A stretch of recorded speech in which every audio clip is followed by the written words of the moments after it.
जय हिंद, नमस्कार। मैं अमर जैदी स्वागत करती हूँ आप सबका एक बार फिर से हमारे आज के कार्यक्रम में।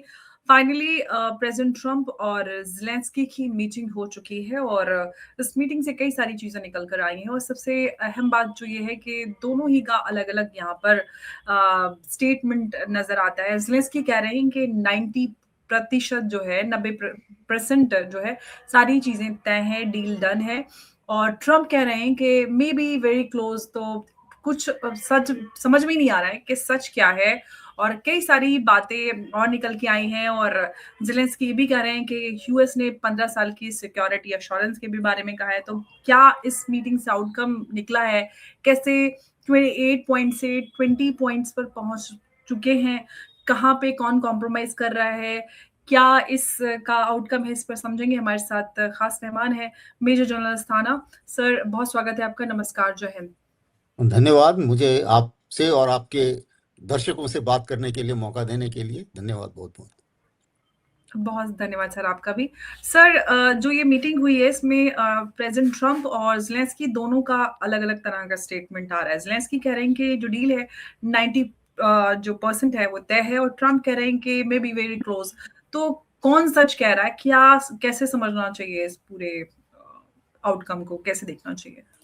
देखिए, इस पूरे आउटकम को अगर हम देखें तो इस डील का कोई नतीजा नहीं निकला है, इस मीटिंग का कोई नतीजा नहीं निकला है। वो बात दूसरी है, क्योंकि दोनों के ऊपर कंपल्शन है तो दोनों अपनी-अपनी तरफ से अपनी-अपनी बात कहने की कोशिश कर रहे हैं।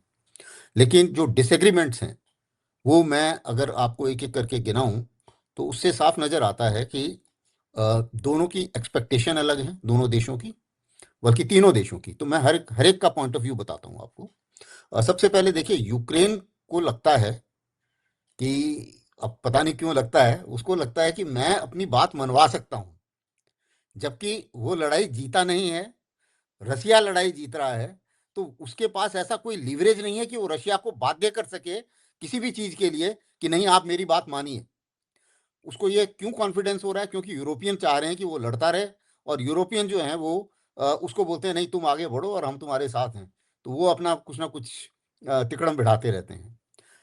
जहाँ तक प्रेसिडेंट ट्रंप का सवाल है, उनके सामने सिचुएशन ये है कि वो लंबी लड़ाई नहीं करना चाहते। उनकी सिचुएशन ये है कि उन्हें लग रहा है कि यार, मैंने मिनरल डील साइन कर ली ज़ेलेंस्की से, तो मुझे कब उनके मिनरल मिलेंगे, और रूस से अगर मैं अच्छा व्यवहार मेरा हो जाता है और अच्छा रूस से मेरी जितनी पेट्रोल की कंपनियां हैं, अगर उनका कॉन्ट्रैक्ट बढ़ जाते हैं, तो मैं रूस के जो रिसोर्सेज हैं, नेचुरल रिसोर्सेज, उनको मैं इस्तेमाल कर पाऊंगा, जो कि अभी अकेला चाइना कर रहा है। और चाइना जो है, उसने उनको बुरी तरीके से अमेरिका को परेशान कर रखा है रेयर अर्थ के चक्कर में। रेयर अर्थ कुछ यूक्रेन में भी हैं, कुछ रूस में भी हैं। तो वो ये सोच रहा है कि अगर मुझे ये मिल जाता है, तो इसलिए वो लड़ाई बंद करवाने के चक्कर में है। अदरवाइज ऐसा कुछ नहीं है कि उसको बहुत ज़्यादा मौतें नज़र आ रही हैं या वो पीस के दूत हैं, ऐसी कोई चक्कर नहीं है। नहीं तो वेनेजुला में हर रोज एक बोट ना उड़ा देते हो। तो ये तीनों की अलग अलग पोजीशंस हैं। अब देखिए, प्रेसिडेंट ट्रंप ने बनाया 28 पॉइंट प्लान। जेलेंस्की ने उसकी जगह अपना प्लान बनाया कि जी मैं 20 पॉइंट प्लान, और 20 पॉइंट प्लान बेसिकली ये है जो उसने और यूरोपियन लीडर्स ने मिलके बैठ के ये किया कि कहाँ कहाँ हम कॉम्प्रोमाइज कर सकते हैं। रूस का अपना एक स्टैंड है। रूस का ये कहना है कि जब तक असली कारण लड़ाई के खत्म नहीं होते, तब तक ये लड़ाई बंद नहीं होगी, और मैं जो है सीज फायर नहीं होगा, टेम्परेरी ट्रूस नहीं होगी, पूरी एक ही बार में पूरा फैसला होना चाहिए। ग्राउंड पर सिचुएशन ये है कि रूस जीत रहा है, 90% डॉनबास ले चुका है, 10% डॉनबास बाकी है। अगर कुछ नहीं होता है तो रूस का ये कहना है कि भाई मैं वैसी लड़ाई मैं लड़ लड़ के जीत लूंगा, ये उसकी रिक्वायरमेंट है। अब आप देखिए कहाँ पे गाड़ी अटकी हुई है। अमेरिका का कहना है कि यूक्रेन नाटो में शामिल नहीं होगा। जो ये 28 पॉइंट प्लान में उन्होंने बोला था। जेलेंस्की बोल रहा है कि उसने नाटो की बात ही गायब कर दी 20 पॉइंट प्लान में। तो वो उसको एक तरीके से जिसे बोलना चाहिए एम्बिग्यूटी, धोखे में रख रहा है। तो वो मुझे नहीं लगता कि ट्रंप ने उस बात को माना है। तो ट्रंप ने कभी उसको ये नहीं बोला कि नहीं, और ना ही प्रॉमिस दिया है कि तुम नाटो में शामिल होगे। जहां तक मॉस्को का सवाल है, वो उनकी रेड लाइन है। उन्होंने कहा है कि लीगल गारंटी होनी चाहिए कि यूक्रेन कभी भी नाटो में नहीं जाएगा। तो ये 3 अलग पोजीशंस हो गई। अभी आता है क्रीमिया के ऊपर। रूस का कहना है कि भाई पूरा वर्ल्ड माने कि क्रीमिया मेरा इलाका है। जो जेलेंस्की का 20 पॉइंट प्लान है उसमें वो बोल रहा है कि वो क्रीमिया की बात ही नहीं कर रहा, उसने बात छोड़ दी, वो 20 पॉइंट में उसने शामिल ही नहीं किया। और रूस का कहना है कि भाई कोई सवाल ही नहीं पैदा होता, और अमेरिका तैयार है कि क्रीमिया जो है वो रशिया का हिस्सा है। तो अमेरिका के 28 पॉइंट प्लान में क्रीमिया जो है वो रशिया का हिस्सा था। अब आती है बात डॉनबास की। रूस का ये कहना है कि मैं लड़ाई रोकने को तैयार हूं अगर आप डॉनबास से विड्रॉ कर जाएं और जो बचा हुआ 10% है उसको आप खाली कर दें। अमेरिका भी उसको सपोर्ट करता है कि और जगह कंसेशन दे सकते हैं, लेकिन डॉनबास उन्होंने डिक्लेयर कर दिया है तो जाहिर है कि वो डॉनबास वो अपने पास रखना चाहेंगे। रूस का ये यूक्रेन का ये कहना है कि डॉनबास में मैं 10% जो रास्ता जो इलाका बचा है उसमें मैं पीछे हटने के लिए तैयार हूं, लेकिन ये 20 पॉइंट में बोल रहा है उन्होंने, जो अभी बात करी उन्होंने, लेकिन रूस भी उतना ही पीछे हटे और वो डिमिलिटराइज जोन हो जाए और उस जोन में यूरोप के पीस कीपर्स आ जाए। ये रूस को मंजूर नहीं है। तो यहां पे ये गाड़ी अटकी हुई है, तो इसलिए इधर कोई समझौता नहीं हुआ। तो इस बारे में भी कोई समझौता नहीं है। तीसरी चीज आती है जो खेरसोन ज़ैपोरिज़िया की कहानी है। खेरसोन ज़ैपोरिज़िया में वो बोल रहे हैं, यूक्रेन का कहना है कि जो न्यूक्लियर प्लांट है वो मेरी और रूस की साझेदारी में होना चाहिए, क्योंकि वो प्लांट अभी है रूस के पास। अमेरिका भी बोल रहा है कि साझेदारी में होना चाहिए, और अमेरिका खुद अपना भी टांग अड़ा रहा है उसमें कि मुझे भी कुछ उसमें एनर्जी मिलनी चाहिए मेरे डाटा बैंक डाटा सेंटर्स के लिए। अब इसका लेकिन जहां तक रूस का सवाल है वो बोलते हैं कि ना वो तो हमारे कब्जे में है, लेकिन वो यहां पर एक छोटा सा कंसेशन देने को तैयार है कि अगर आप डॉनबास खाली कर देते हैं तो जो नाइपर नदी है उस नदी के जो यूक्रेन की तरफ जो हिस्सा है उस हिस्से से मैं हट जाऊंगा। दूसरी चीज आती है इलेक्शन के ऊपर।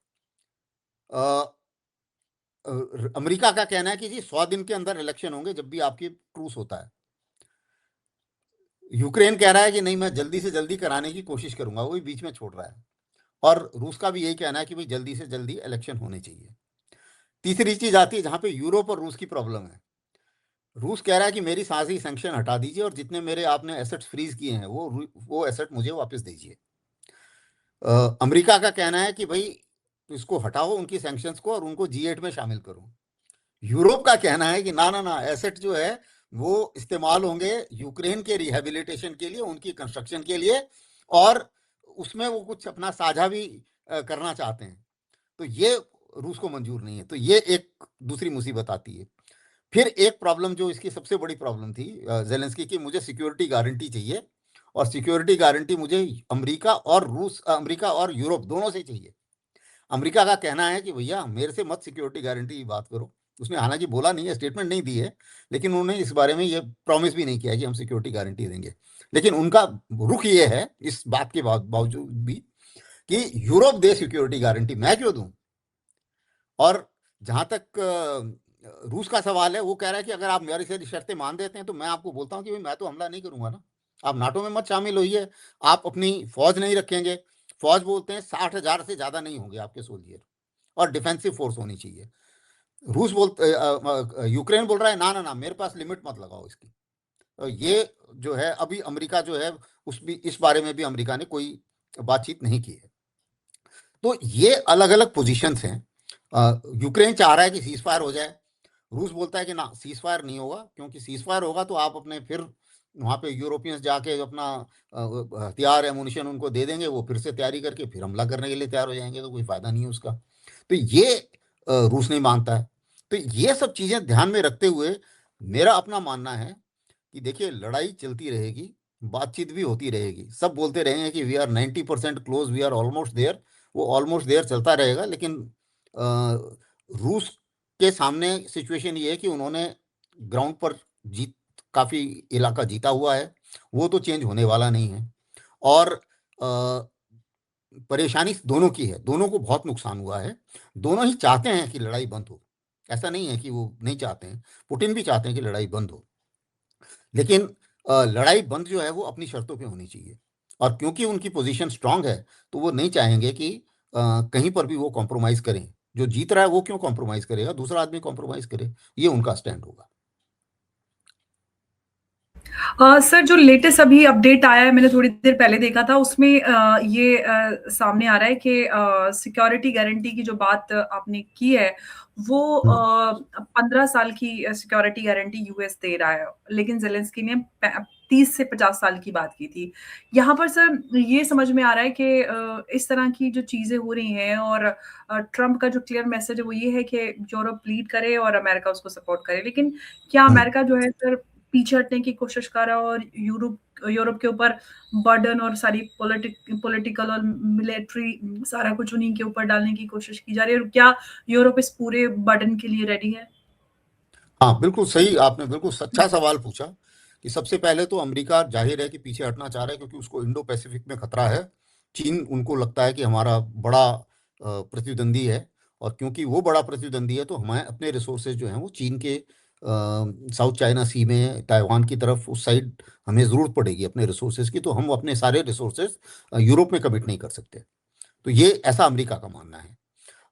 जो यूरोप है उसकी सिचुएशन ऐसी नहीं है, क्योंकि हुआ क्या था कि पिछले जब से सेकेंड वर्ल्ड वॉर खत्म हुई है, तब से उन्हें लगता था कि भाई अमेरिका हमारा साथ है, और अमेरिका के साथ होते हुए हमारे ऊपर कोई आंच नहीं आएगी। तो उन्होंने क्या करा कि बहुत कम डिफेंस पर खर्च किया है उन्होंने, उनका डिफेंस और उनकी आर्म फोर्सेस तैयार नहीं। तो उन्हें डर लग रहा है कि नहीं, हम रूस को चैलेंज नहीं कर सकते, और हम रूस के खिलाफ नहीं लड़ पाएंगे, और बिना अमेरिका के हम रूस को का सामना नहीं कर पाएंगे, ऐसा उनको लगता है। अब क्या है, लेकिन और प्रेसिडेंट ट्रंप की एक और भी नियत है, जैसा कि वही, उन्होंने तो पैसा कमाना है, इंडस्ट्रियलिस्ट आदमी है। तो उनकी रिक्वायरमेंट ये है कि यार इनको सबको बोलो कि भाई तुम हैंडल करोगे अपना जो थिएटर है यूक्रेन वाला, और आप ही सिक्योरिटी गारंटी दोगे, और उसके लिए आपका 5% जीडीपी का वो खर्च होना चाहिए हथियारों पे। तो वो खर्च कहाँ से होगा, क्योंकि उनकी जो हथियारों के प्रोडक्शन की कैपेसिटी जो है यूरोप की, वो काफ़ी कम है। तो उस हालत में जाहिर है कि हथियार बिकेंगे अमेरिका के। तो जब वो 5% वो बोलेंगे और उनके ऊपर ज़्यादा जोर डालेंगे, तो उस वेट को उठाने के लिए जाहिर है कि अमेरिका के हथियार बिकेंगे। तो उधर वो अपना फायदा ढूंढते हैं, तो इसीलिए वो बोल रहे हैं भैया मेरे से ऊपर मत डिपेंड करो, अपने आप खुद आप लोग सक्षम हो जाओ, और सक्षम होने का मतलब है हमारे हथियार खरीदो, हथियार खरीदो आप लोग। तो ये स्ट्रेटजी चल रही है। जहां तक रूस का सवाल है, रूस, अच्छा दूसरा ये क्या है, यूरोप वाले हमेशा बोलते रहते हैं जी आज अगर अगर यूक्रेन के साथ हमने कॉम्प्रोमाइज कर दिया तो पुतिन वहां नहीं रुकेगा, और पुतिन यूरोप के ऊपर हमला कर देगा, ऐसा अमेरिका वाले वो यूरोप वाले बताते रहते हैं। पुतिन का ये कहना है कि यार मैंने तो कभी बोला ही नहीं कि मैं हमला करूंगा नाटो के ऊपर। अगर आप लोग यहाँ पर नहीं आते, यूक्रेन में नहीं आते, तो मैं कुछ भी नहीं करता। और मैं, वो पुतिन तो ये कह रहे हैं कि मैं लिखकर गारंटी देने के लिए तैयार हूं कि मैं नाटो के ऊपर हमला नहीं करूंगा अगर आप यूक्रेन में कुछ नहीं करते और यूक्रेन न्यूट्रल हो जाता है। तो वो कह रहे हैं मैं लिख के देने के तैयार हूं। तो ये जो विरोधाभास है, सबसे बड़ी प्रॉब्लम ये है कि यूरोप के सामने इस समय अपना आइडेंटिटी क्राइसिस है। उन्हें लग रहा है कि यार इस पूरी कहानी में हमारा, हम तो साइड लाइन हो गए। बात भी अगर चल रही है तो अमेरिका की बात चल रही है रूस से। अगर प्यार मोहब्बत भी करनी है प्रेसिडेंट ट्रंप ने पुतिन से, तो वो भी उनकी आपस की बात है। और फटकार डील्स भी वो लगानी है तो करना चाह रहे जेलेंस्की हैं। को पड़ती है, तो हाँ, पिक्चर से अच्छा, और बाहर है वो। पिटाई लग रही है तो जेलेंस्की की लग रही है। वो हम कहाँ बीच में हैं? और जेलेंस्की की प्रॉब्लम ये है कि वो जब कॉम्प्रोमाइज करना चाहता है तो यूरोपियन नहीं करने देते। पहले आपको याद होगा जब लड़ाई शुरू हुई थी, तो अप्रैल में, यानी कि 2022 में जब लड़ाई शुरू हुई थी, तो 2022 अप्रैल मई में इनके तकरीबन एक डील रूस साइन करने को तैयार था कि आप न्यूट्रल हो जाओ और मैं वापस आ जाऊंगा। हम्म। तो उस टाइम में बोरिस जॉनसन ने जाके टांग अड़ा दी वहां पे, और बोरिस जॉनसन ने उनको बोला कि नहीं नहीं नहीं, आप साइन मत करना वगैरह वगैरह। आज पूरे यूक्रेनियन पछता रहे हैं कि वो जो डील उस समय जो रूस दे रहा था, वो अब जो उनको मिलेगा उससे कहीं ज्यादा है, तो कहीं अच्छी थी। तो वो उस समय नहीं करा, यूरोप के पीछे पड़ गए वो। अब जेलेंस्की की प्रॉब्लम ये है, और दूसरी चीजें ये भी माना जा रहा है कि भाई इससे जितनी फाइनेंशियल एड आ रही है, उस एड में भी बंदर बांट हो रही है। और हम्म। उस बंदर बांट में कुछ यूरोप के लीडर भी शामिल हैं और कुछ जेलेंस्की शामिल हैं। तो उस बंदर बांट में जो है वो लड़ाई बंद, तो जेलेंस्की की कुर्सी गई, और जो ये दुनिया भर का जो पैसा आ रहा है वो पैसा भी बंद। तो ये उनको लग रहा है कि नहीं नहीं नहीं, ये तो फिर बात बनी नहीं। अब जहां तक यूक्रेन के लोगों का सवाल है, यूक्रेन के लोग ही पिस रहे हैं उसमें, और यूक्रेन के सोल्जर्स पिस रहे हैं उसमें। जिस आदमी के पास थोड़ा भी पैसा था वो तो भाग गया यूक्रेन से। इतने ज्यादा लोग भाग चुके हैं वहां से कि कुछ कहने की हद नहीं। तो अब अब वही है कि जो आदमी बचे हुए हैं उनको जबरदस्ती पकड़ पकड़ के वो लोग लड़ाई लड़वा रहे हैं। और हम्म। दोनों ही साइड आदमियों की इतनी कमी हो गई है, रूस की तरफ भी इतनी कमी हो गई है कि अगर आप अभी का आप लड़ाई का पैटर्न देखें तो ज्यादा से ज्यादा स्टैंड ऑफ अटैक हो रहे हैं, यानी कि ड्रोन से, मिसाइल से, उससे हमला हो रहा है। ग्राउंड एक्शन तो बहुत कम हो रहे हैं। कोई छोटी सी पेट्रोल चली गई, उसने जाके कुछ फायर फोर कर दिया, एक छोटा सा बस्ती कब्जा कर ली, तो बस वही एक अचीवमेंट होता है। उससे कोई बड़ा मेजर अटैक नहीं हो रहा है अभी दोनों साइड से। जी। तो सर एक बात और, मैं जो टेरिटोरियल डिस्प्यूट है मेजर, और जो कॉम्प्रोमाइज और सारी चीज़ों को करने के लिए बात की जा रही है, उसमें मैं आपसे एक बार बात समझना चाहूँगी कि वो ये कि जो ट्रम्प हैं वो ये कहते हैं कि some land is already taken deal now. तो क्या ये जो है यूक्रेन के ऊपर कहीं ना कहीं एक सॉफ्ट प्रेशर है, या फिर ये कहें कि रियलिज्म है और उनको सरेंडर करने के लिए बोला जाए पोलाइटली? और ज़ेलेंस्की की बात करें तो ज़ेलेंस्की कहते हैं कि सीज़ फायर करना है और फिर उसके बाद रेफरेंडम होता है। लेकिन हम्म, रशिया जो है वो इस बात को मानना नहीं चाहता, और वो माने भी क्यों? क्योंकि मॉस्को को जो है वो बैटलफील्ड एडवांटेज है ही, और तो उसके बाद वो हम्म, नेगोशिएशन टेबल पर आता है तो कंसेशन देने का तो कोई मतलब ही नहीं बनता यहाँ पर। और हम्म, साथ में सर ये है कि अगर डॉनबास कॉम्प्रोमाइज़ होता है, तो क्या फ्यूचर में सर फिर से वॉर उभरने का एक खतरा हो सकता है? ये भी एक है। तो प्रॉपर कोई एक सॉल्यूशन इसका यही है कि कैसे हो, मतलब ये मैं आपसे। हाँ, इसका ऐसा है कि देखिए, जहाँ तक रूस का सवाल है, जब तक उसे खतरा रहेगा नाटो की तरफ से हमला, या यूक्रेन की जो टेरिटरी है, यूक्रेन की जो हुँ, ज़मीन है, उसमें अगर नाटो अपने सोल्जियर डालता है, अपने रिसोर्सेज डालता है, और उससे यूक्रेन उसको लगता है कि ये खतरा मेरे ऊपर होगा, तब तक वो चुप नहीं बैठेंगे। दूसरी चीज ये है कि अगर यूक्रेन के ऊपर वो लोग इतना परेशान हैं कि नाटो में उसको शामिल नहीं होना चाहिए, और फिनलैंड के लिए उन्होंने कुछ नहीं बोला। बाकी जो वहाँ के जो उनके साथ बाउंड्री तो नॉर्थ में भी लगी हुई है ना, लेकिन वहाँ उन्होंने कुछ नहीं बोला। यहाँ पे इसलिए है क्योंकि देखिए, रूस का सब कुछ जो समुद्र से जाता है वो ब्लैक सी से जाता है। ब्लैक सी सबसे ज्यादा इंपॉर्टेंट है। रूस का एक ही कनेक्शन है मेडिटेरेनियन से, और वो ब्लैक सी के थ्रू है, और वहां पे यूक्रेन पड़ता है। अगर यूक्रेन जो है वो नाटो में शामिल हो जाता है, तो रूस का पूरा ब्लैक सी फ्लीट बेकार हो जाता है, और पूरा उनको उनका कुछ भी वहां से निर्यात करने के लिए उन्हें मुश्किल हो जाती है, आयात निर्यात के लिए मेडिटेरेनियन में। तो इसलिए यूक्रेन इतना ज्यादा इंपॉर्टेंट है, और इसीलिए रूस जो है वो यूक्रेन के लिए इतना सेंसिटिव है। अब जहां तक बात है इसकी जमीन की, देखिए, रूस का ये कोशिश होगी कि डॉनबास तो मैं पूरा का पूरा कब्जा कर लूं, और डॉनबास कब्जा करने के बाद जो जेपोरिजिया और खेरसोन वाला इलाका है, उसके अंदर जो नाइपर रिवर है वहां तक कब्जा कर लूं, क्योंकि वहां पे एक अच्छी डिफेंस लाइन बन जाती है उनकी। उसके बाद अगर यूक्रेन न्यूट्रल रहता है तो मुझे नहीं लगता कि रशिया को कोई खतरा महसूस होता है उसके बाद। तो वहां पे मुझे लगता है कि रूस जो है वो उसको लगेगा कि मेरे वॉर एम पूरे हो गए। जहां तक यूक्रेन का सवाल है, वो बोलते हैं अभी तक तो वो अड़े हुए थे कि नहीं नहीं, हम क्यों टेरिटरी दें, हम तो टेरिटरी नहीं दे सकते, हमारे कानून में नहीं है, हमारे कॉन्स्टिट्यूशन में नहीं है। अब वो तो ठीक है भाई, तुम टेरिटरी हार चुके हो, और ये सारे के सारे कह रहे हैं, अमेरिकी जनरल भी कह रहे हैं कि आप उसे जीत नहीं पाएंगे। आप जितना मर्जी जोर लगा लो, आप जीत नहीं सकते उसको। तो जब आप जीत नहीं सकते तो आपके पास ऑप्शन है क्या? जा तो रही है वो टेरिटरी। तो और क्यों मरवाना चाहते हो आप, और क्यों ज्यादा अपने आप को नुकसान करना चाहते हो? क्योंकि बाकी जो वेस्टर्न यूक्रेन है वो भी तबाह हो जाएगा, वो भी खंडर बन जाएगा, तो उससे क्या फायदा है? तो ये एक रियलिज्म है। तो जैसा आपने बताया कि अमेरिकी जो जनरल्स हैं वो भी इसी रियलिज्म की बात करते हैं कि अभी कोई ऑप्शन है नहीं इनके पास, सिवाय इसके कि भाई आप टेरिटरी को आपको कंसीड करना ही पड़ेगा। और जहाँ तक रूस का सवाल है, अभी आप रूस की भी बात देखिए, इतने लोग मर चुके हैं, इतने सोल्जियर मर चुके हैं। इसके बाद में प्रेसिडेंट पुतिन, सवाल ही नहीं पैदा होता कि जो उन्होंने इतने लोगों को की कुर्बानी देने के बाद में जो टेरिटरी जीती है उसको कैसे छोड़ देंगे, वो सवाल ही नहीं पैदा होता। तो ये एक रेड लाइन है जो सबको सबको साफ नजर आ रही है कि टेरिटरी जी। तो नहीं मिलेगी वापस। डॉनबास तो पक्का पक्का रूस लेके रहेगा, आज नहीं तो हुँ, 6 महीने, 6 महीने तो 8 महीने। इसीलिए प्रेसिडेंट ट्रंप ने भी बोला है कि भाई इधर इट कैन स्टॉप अर्ली और it can go on for months. तो दोनों में से कुछ भी हो सकता है, कुछ महीने भी चल सकती है और कुछ लंबा भी चल सकता है। लेकिन पुतिन तब तक नहीं रुकेंगे जब तक डॉनबास कंप्लीट ले लें, चाहे लड़के और या नेगोशिएशन से, लेकिन लेके वो पूरा रहेंगे।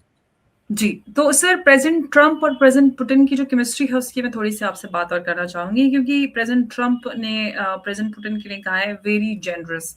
तो ये जो उनका कमेंट है, क्या ये यूक्रेन के लिए एक अलार्म बेल हो सकता है कि जो अमेरिका है, उसकी जो लैंग्वेज है रशिया की तरफ वो इम्बोल्डन होती जा रही है और ट्रंप पहले से पुतिन से बात कर रहे हैं, फिर ज़ेलेंस्की से। तो मतलब कहीं न कहीं ये फिर ऑर्डर का जो मैसेज आ रहा है, तो ये डिप्लोमेसी में कहीं किस तरह की जो सिंबोलिज़्म के तौर पर देखा जाना चाहिए, किस तरह से देखा जाना चाहिए सब? देखिए, इंटरनेशनल रिलेशन में ना सबके सब जो कुछ भी करते हैं, जो भी एक्शन किया जाता है वो अपने हुँ, फायदे के लिए होता है। हुँ, दूसरे का उसमें क्या हो रहा है उससे उन्हें कोई लेना देना नहीं है। हुँ, यूक्रेन को पसंद आए ना पसंद आए, यूरोप को पसंद आए ना पसंद आए, प्रेसिडेंट ट्रंप के सामने एक सिचुएशन ये है कि इस समय रूस के रिसोर्सेस चीन इस्तेमाल कर रहा है। चीन स्ट्रांग होता जा रहा है, वो कमजोर होते जा रहे हैं। ना उनके पास रिसोर्सेज, अभी जो रेयर अर्थ वगैरह के रिसोर्सेज हैं, हर हर जगह पे धीरे धीरे चीन आगे बढ़ता जा रहा है। तो किसी तरीके से अगर वो कुछ रूस के रिसोर्सेज पे वो खुद इस्तेमाल कर सकते हैं या उनके साथ में रूस के साथ मिल के काम कर सकते हैं, और अगर जो अ, उनकी जो डिपेंडेंस है वो जो चीन के ऊपर जो डिपेंडेंस है उस डिपेंडेंस को डाइवर्सिफाई कर सकते हैं, तो वो क्यों ना करे। तो वो अपना फायदा देख रहे हैं। और जहां तक इसका सवाल है, यूरोप का सवाल है, तो यूरोप में उनका उनका फायदा इस चीज में है कि अगर यूरोप अपना और ज्यादा डिफेंस खर्चा बढ़ाता है और उनका सामान बिकता है, उनका तेल बिकता है, तेल तो उन्होंने बंद करा दिया रूस से, काफी हद तक कम करा दिया है। गैस तो वो ले रहे हैं, हालांकि ये सब बकवास करते हैं जी हमने कम कर दिया, ये कर दिया। अभी भी जितने भी मेरे जान पहचान वाले हैं यूरोप में, सारी गैस जो है वो रूस से ही आ रही है। वो कहीं डायरेक्टली आ रही है या इनडायरेक्टली आ रही है, बट आ तो रही है सारी की चीज। और कोई भी चीज ऐसी नहीं है जो रूस से जाना बंद हुई है, सब कुछ चल रहा है। लेकिन ये है कि अपना जो पॉलिटिशियंस हैं उनकी पॉलिटिक्स अपनी जगह है। तो अब प्रॉब्लम ये है कि अ, अमेरिका के जो वॉर एम थे यूक्रेन को लेके, अमेरिका के एम कुछ हद तक पूरे हो चुके हैं। यूरोप चल पड़ा है डिफेंस खर्चा बढ़ाने के लिए, और ऑयल डिपेंडेंसी भी उनकी कुछ हद तक अमेरिका के ऊपर स्टेब्लिश हो गई है। तो उनकी ऑयल भी बिक रहा है, उनका सामान भी बिक रहा है। यही दो चीजें चाहिए होती हैं लड़ाई कराने के लिए। अब उनको चाहिए कि उन्हें अपना रुख करना है चीन की तरफ। हुँ, अगर रूस से उनकी दोस्ती हो जाती है तो जाहिर है कि क्यों रूस चीन के साथ इतना ज़्यादा घुसा हुआ है और इतना ज़्यादा हुँ, चीन के ऊपर डिपेंडेंट है, क्योंकि यूरोप और अमेरिका से उसकी अभी तक लड़ाई चल रही थी। जी, तो अगर अमेरिका रूस के साथ थोड़ा सा संबंध अच्छे हो जाते हैं तो रूस की डिपेंडेंस चीन के ऊपर कम हो जाती है। और उस हालत में चीन जो है वो स्ट्रेटेजिक गेमिंग में चीन का जो मोहरे हैं वो थोड़े से कम हो जाते हैं। तो ये ओके, एक किस्म की स्ट्रेटेजिक गेमिंग है, चेस ओके। जिसे बोलते हैं, इसके चेस जियोपॉलिटिकल गेम है ये। चेस बोर्ड जी, हम्म, जियोपॉलिटिकल चेस बोर्ड पे ये चाल हम्म, है मतलब। तो सर हम्म, थोड़ी-सी यूरोप की भी मैं आपसे मतलब ये मेरा लास्ट क्वेश्चन है, यूरोप को लेकर मैं आपसे हम्म। समझना चाहती हूँ कि यूरोप जो है, वो डे 1 से उसको iron clad security guarantee day 1 से चाहिए। लेकिन ये गारंटी देगा कौन और कैसे? नेटो ट्रूप्स या फिर अमेरिका, पैसा या कैसे? मतलब ये सवाल है। दूसरा कि क्या अगर ये डील फेल होती है तो इसका ज़िम्मेदार कौन होगा? ब्लेम यूरोप लेगा या फिर अमेरिका पे जाएगा? कौन लेगा? और जो यूरोप है, फाइनली कहीं न कहीं क्या ये कह सकते हैं कि वो जियोपॉलिटिकल एक्टर बन रहा है या फिर अमेरिका जो है, वो उसको आगे पुश करके ज़िम्मेदारी उठाने के लिए मतलब आगे पुश कर रहा है? देखिए, यूरोप ना तो इतना बड़ा एक्टर है अभी अभी की हुँ, हालत में, और ना ही बल्कि आपने जो लास्ट लाइन बोली कि अमेरिका हुँ, उसको पुश कर रहा है कि भाई तुम कुछ करो। हुँ, जहां तक यूरोप का सवाल है, वो ये चाह रहे हैं कि जब तक यूक्रेनियन सोल्जियर मर रहे हैं हुँ, और वो रूस को कमजोर कर रहे हैं तब तक हमारा काम हो रहा है। हुँ, अब हमें क्या हुँ, करना है कि हमें सिर्फ पैसे देने हैं। तो किसी तरीके से खींच खांच के पैसे दे दो, यूक्रेनियन हम्म को मरने दो, और हम्म उससे अगर रूस कमजोर हो जाता है तो हमारा खतरा कम हो जाता है, ऐसा वो उनका सोच विचार है। हम्म अब जो जहां तक रूस का सवाल है, रूस को इतनी ज्यादा यूरोप से इतनी प्रॉब्लम नहीं है। आपने देखा होगा कि रूस ने ये भी नहीं बोला कि अगर यूक्रेन यूरोपियन यूनियन में शामिल हो जाता तो मुझे कोई तकलीफ नहीं है, जी नाटो में शामिल नहीं होना चाहिए, यही उनका रूस का एग्जैक्टली, वो मानना है। पहले से ही वो वार्निंग दे रहा था रशिया हाँ, हाँ। उसको, यूक्रेन तो को, कि नहीं होना है, उसको नहीं होना है। इन्होंने उसकी वार्निंग को सीरियसली नहीं लिया, इसीलिए ये लड़ाई हुई कि एक अच्छा, दूसरी चीज जो आपने सिक्योरिटी गारंटी की बात की, देखिए पहले भी सिक्योरिटी गारंटी जो थी वो तो पहले भी थी ना। एक बार हम्म, रूस, अमेरिका और यूरोपियन यूनियन ने मिलके म्यूनिख में सिक्योरिटी गारंटी दी थी, और इधर भी हुआ था, ये क्या नाम इसका, जो बेलारूस में जो मीटिंग जी हुई थी, उधर भी हम्म उसमें उन्होंने गारंटी दी थी। तो लेकिन गारंटी के बाद में जब उसने हल्ला करना शुरू करा, एक तो प्रो रशियन रिजीम को हटा दिया, और उसके बाद में हल्ला करना शुरू करा कि मैं नाटो में जाऊंगा, तो उस गारंटी उड़ गई हवा में। तो ये गारंटी और जितने भी ये एग्रीमेंट्स होते हैं, ये एग्रीमेंट्स एक पॉइंट तक होते हैं, और कोई भी एग्रीमेंट ये गारंटी नहीं है कि हमेशा जो है वो सुरक्षा रहेगी। वो जेलेंस्की हल्ला कर रहा है, लेकिन जरूरी वही नहीं है है कि, सर, जैसे अपना बस ट्रेन में लिखा होता है अपने सामान की स्वयं सुरक्षा करें, वही हाँ, हाँ, बस वही वाली बात है। और ये किसी ने कहा है, इनके जो कुछ यूरोप, अमेरिका के भी कुछ स्ट्रेटजिस्ट हैं, कि भाई आप किसी और के दम पे लड़ाई नहीं लड़ सकते, कुछ आपके अंदर भी दम होना चाहिए। तो यूक्रेन को जब ये पता था, तो वो ये थोड़ी है कि भाई मैं किसी बाहर वालों की एड, बाहर वालों के हथियार, उन सब से लड़ाई हम्म, लड़ना शुरू करूंगा। अब देखिए उसका स्टारलिंक पर उसका सारा कम्युनिकेशन दारोमदार है, क्योंकि रशिया ने पहले दिन ही उसका कम्युनिकेशन उड़ा दिया था। अभी स्टारलिंक पर वो चल रहा है। अगर ज़्यादा हालात भड़कती है हालत, तो अभी रूस ने एक आविष्कार किया है कि मैं स्टारलिंक ही उड़ा दूंगा। तो फिर जब एलोन मस्क को लगेगा कि भाई मेरा स्टारलिंक ही बैठ जाएगा, तो वो अपने आप वापस आ जाएगा, अपने आप विड्रॉ कर जाएगा। तो रूस ने अभी ये भी एक गेम खेला है, कि परीक्षण कर दिया है उसका हथियार का, कि इससे हम स्टारलिंक उड़ा सकते हैं। तो अब उधर भी थोड़ा सा चिंता वाली बात हो जाएगी।